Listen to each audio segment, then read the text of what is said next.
Support plummeted for the advisory body when the federal coalition created a partisan divide. What we've seen tonight is Australians, literally in their millions, reject the Prime Minister's divisive referendum. What Peter Dutton did is a matter for him ultimately, but our commitment was that we would take this to the Australian people. In WA, some inner city seats voted yes. Outer suburban and regional areas didn't.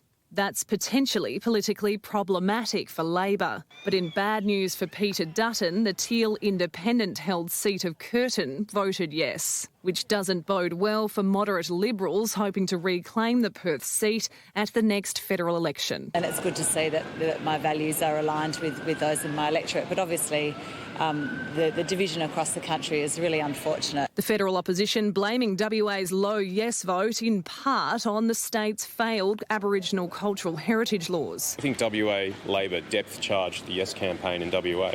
It's a blatant attack on property rights, and once people understood the impact of those cultural and heritage laws, they switched off to the Voice. While emotions are still raw across the country, now fresh calls for unity. Of the parliamentarians that have prosecuted the No case, you have a solemn responsibility to join with everybody in helping bring this country back together. Jessica Hayes for 10 News First. The question being asked now is, so where to for a nation that has rejected one suggested solution but still faces the reality of Indigenous disadvantage? Here's our National Affairs editor, Hugh Riminton. Time now to bind up the wounds, the search for common ground. The Coalition, like all Australians, wants to see Indigenous disadvantage addressed. I think coming out of this referendum, there is a greater call for action on closing the gap. But there's little agreement on priorities. We're going to be negotiating a treaty. It's going to happen. That's what we're focused on, and we're going to get the job done. The opposition wants a Royal Commission into child sexual abuse in Indigenous communities and an audit into spending on Indigenous programs so that we can get the money where it's needed. Indigenous Senator Lydia Thorpe, who campaigned against the Voice, says the Prime Minister should next week in Parliament announce a Truth Commission, similar to the one established in South Africa at the end of the racist apartheid regime.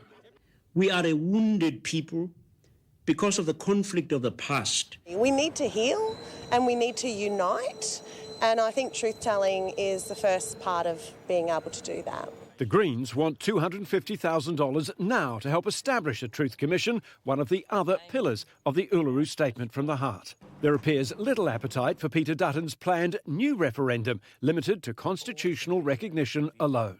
You need to build Indigenous support, you need to have bipartisan support, and it needs to be put at a time when it's got the best chance of success. 5 months ago, Aboriginal leader Noel Pearson warned a no vote would plunge Australia into endless protest. But the reaction immediately from leading Yes campaigners is silence. A week of official mourning, meaning they're saying nothing publicly.